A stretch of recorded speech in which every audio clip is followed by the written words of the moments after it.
Hello, before starting this video, I request you to share your feedback in the comments below. That's the only way I can know how to improve, so please do it. And back to the video. I had this doll for quite a while now. It was a beautiful porcelain doll. You know, the way that most porcelain doll looks like. I was just like that. Wavy, long blonde curls. Black eyes. A beautiful pink and red dress with a typical headband with lace around the edges. It was a doll I received from my mother at an early age. At that age I always thought it was such a pretty doll, a perfect look. My grandmother had almost 50 dolls of that kind. All of them beautiful, perfect porcelain dolls. But this one in particular, the blonde with the red dress, I will always remember. Because this is the one that would be the death of me. I lived alone for quite a while. I had just gotten into college, seeing my whole life lay in front of me, and all I had to do was to just go and pick out what I wanted. Easy as that. I was aiming for psychology, a subject I had started to respect and enjoy the last 3 years. Seeing as my mother was a nurse and my dad a therapist, it was an obvious choice for me. But moving so far away from all my friends and family wasn't as easy as I thought. Sure, my roommate was a nice person, but maybe not as chatty as I had hoped to.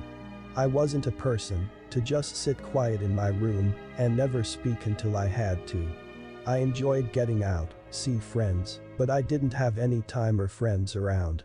No one would talk to me unless I wanted help from my teacher in school, or my roommate had forgotten to buy milk. It was lonely to say the least. Homework was the only thing to keep me distracted from feeling lonely. I didn't had time to try to even make friends. Friends was a silly thing after all. I didn't had time to go and party, maybe find somebody. It was worthless either way, and my dad would skin me alive if I didn't keep my focus on the schoolwork.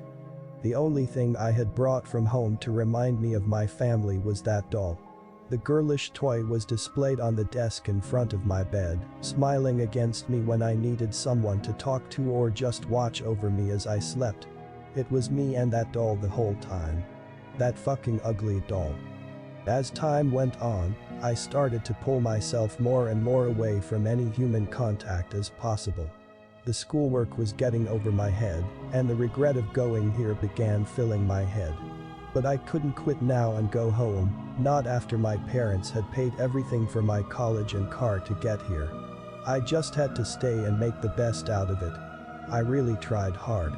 But with each day the hatred of other people took the hold of me, and I would need hours alone, just sitting in my room to cool off. It was getting harder to get out each day. My roommate despised me, I could tell. But I didn't blame her. I was acting like a jerk. I refused to take my share of the daily chores, wiping the floors, taking out the trash, but I couldn't do it. I was being pulled into a dark hole. And with the loneliness came the paranoia. At first I accepted being lonely.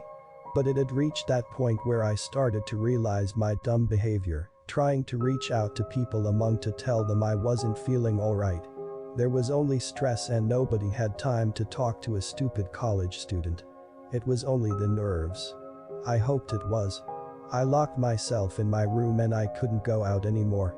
I had to send in to my teachers and cancel the classes, day after day. But it didn't matter.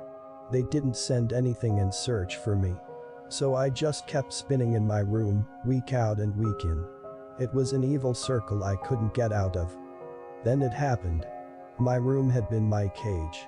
I wouldn't eat. I couldn't. It even reached that point where my roommate would come and knock on my door to see everything was okay. But I didn't open it up. I just yelled back in reply, "Please go away." She did. She didn't care enough to make a second attempt.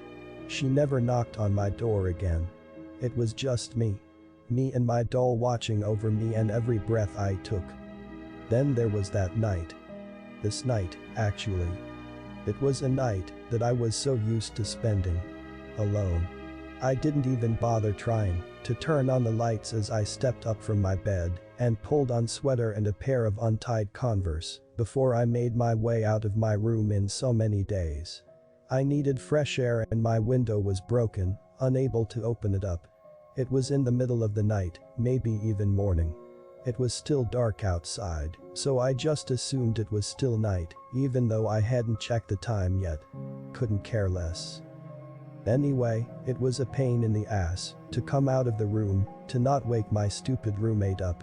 All I needed was to get out, gather some air, maybe go out and buy some cigarettes. I had promised myself to stop smoking, but lately, that was the only thing I had been doing. Smoking. I only snuck out late at night to go and get me some new cigs. It was a bad thing, I knew. But it was the only thing to keep me going and kept me awake and safe. But that particular night, there was something strange. Someone had unlocked the gate out to the street. It hadn't happened before, and I thought the landlord held a hard hand to keep it locked at all times. Didn't bother. I just pushed the little red box out of the pocket and started smoking. The good thing about the night was that no one was around, no one to annoy me with their stupid voices. It was quiet. Maybe just a car driving by. But then, no more than that. It was peaceful. A few minutes after gaining some cold on my warm skin and some smoke inside of my lungs, I decided to go back in and maybe try to watch some television. Nothing good aired at night, but it was always worth a try. I stepped back into the building and shrugged the last bit of unwanted cold off, making myself ready to sneak back into my room. But as soon as I came to the staircase, there was something in the way. Or, someone. Someone was standing in the stairs. I had to admit, it did scare me to some point. But a second later, I was back in my not give a single fuck state and tried to walk up the stairs without confronting the person standing in the way. At first I thought it was my roommate, but the shadow of the person was too manly. Too big to be the petite roommate that I knew. I tried to pass the odd stranger and just slightly bumped my elbow into his. But he didn't move or spoke. He just stood there. It was creeping me out. The scenario was too freaky. But of course, there was other students in this apartment building just waiting to scare the shit out of some other poor first-year student. But I wasn't the one to be fooled. But I didn't stop until I heard a sound. It was one of those sounds where it just caused your concentration to break shut. It was distracting, scaring, unnerving. I couldn't continue on, so I just froze in position and tried to turn around to face him. At first, there was a cracking sound, the sound that had startled me. Then there was sobbing. A young man's voice of sobbing. But it wasn't human. Yeah, maybe to some degree. But the voice was pitching up, like it was breaking through a bad static television screen. I stood only a few steps away from the man in the shadow. I wanted to break away from my sudden frozen state of mind, but I couldn't. I was stuck, like my feet had been nailed to the stairs. I was trying to speak, but he spoke before I had the chance to. It was getting clearer to see now, since spending some more time in the darkness helped the vision to clear up. He was wearing some kind of jacket, black. Everything black. A sewn cap, with strings falling out from a hole in the back. Also black. His hair was torn but long, like he hadn't been able to cut it for a while, or showered it. His appearance was etching inside of my mind, but his voice appeared like a dagger in my ears. When he spoke, he made off another static noise, like a broken radio. But he spoke in words. Tried to calm me down. But I was already too scared to try to bring myself to relax. "You're alone here, aren't you?" I swallowed hard. The thought of somebody spying on me this entire time was filling my head like urging vomit, feeling disgusted by this man and his voice. I just shook my head. No response. I couldn't give him a reply.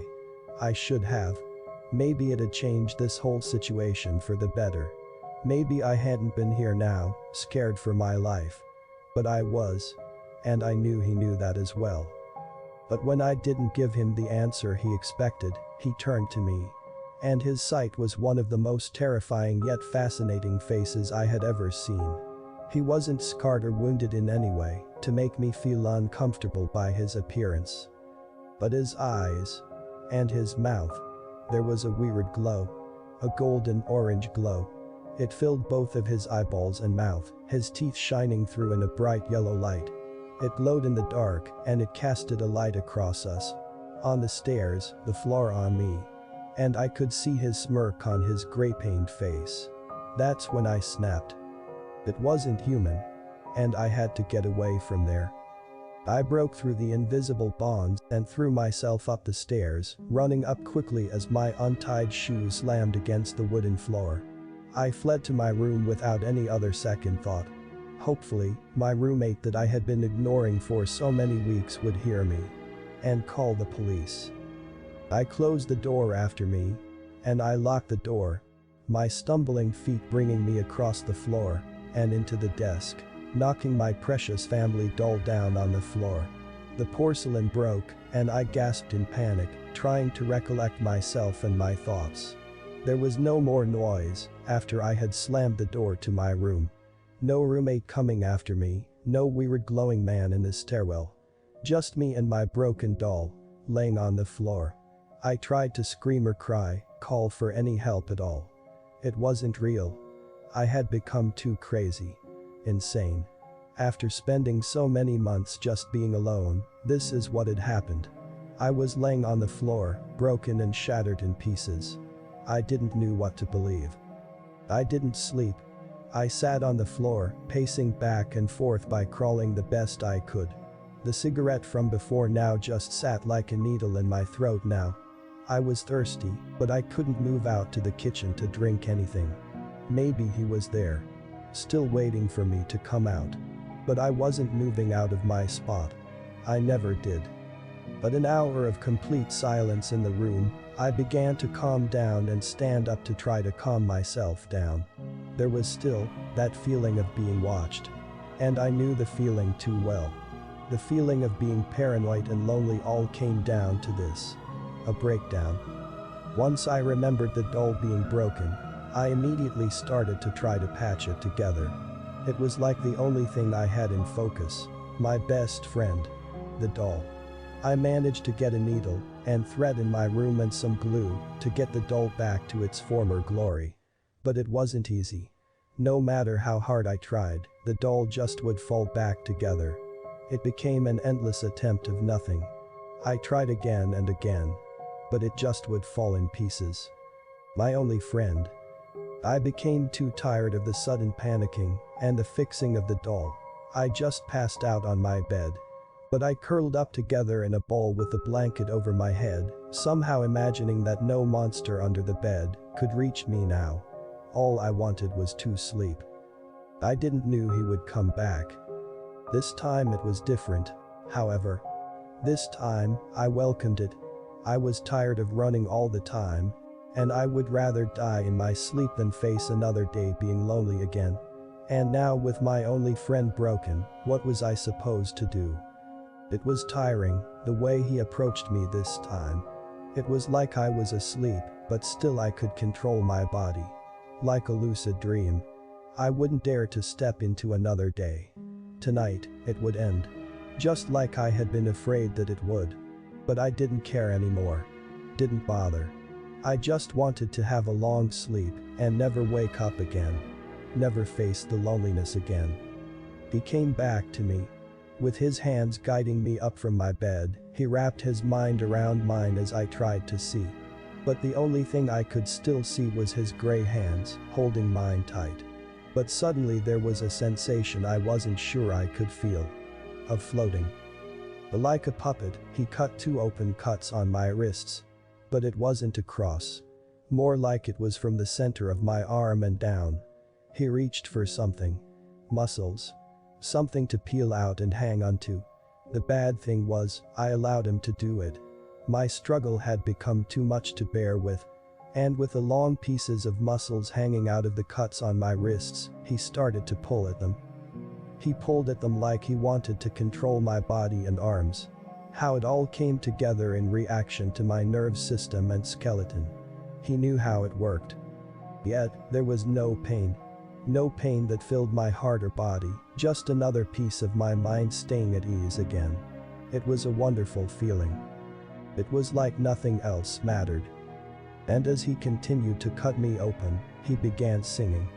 They call me the Puppeteer. My fingers are thin, and my hands are stained with my tears. For the puppets I steer. With my strings and dreams. Now I could see him clear.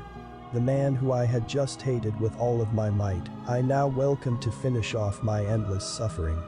Maybe it had been he who had forced me into this thinking. Maybe he was the one to blame for everything I had done to myself. Was this all in my head or was it real? They call me the Puppeteer. I had no friends, like you. For nobody saw the value of my friendship. But in the end they all became my friends. With my strings and dreams. It took me only a minute to lose every sense of my touch. My nerve system had been crushed under the hand of this man, this thing, breaking every bone in my body. I could feel he twisting my ribs and twisting the hip bones. All for it to make it easier for him to turn him into what he saw me fitting to be. It was like the long pieces of torn muscles with strings, controlling my limbs and my head flailing from side to side. All I could see was his smile, so I smiled back. They call me the Puppeteer. My body dark and my eyes hunger of gold. In my eyes, no one is alone. And with my strings and dreams, you shall be my friend too. The last feeling I could feel was his hand tugging hard around my neck. Then, snap. At first, I was afraid to see death approaching me this way. I had never thought of it this way. I would have said no and refused if I could have decided it all on my own. But I didn't. I said yes. With a broken neck, death was just half a second away. Then there was nothing but a golden smile and his warm hands, holding my strings up as my body fell. Early the other morning, my roommate found me. Dead. I had committed suicide by hanging myself in the fan in the ceiling, assuring my death. I had jumped from the bed. Besides me, was that doll.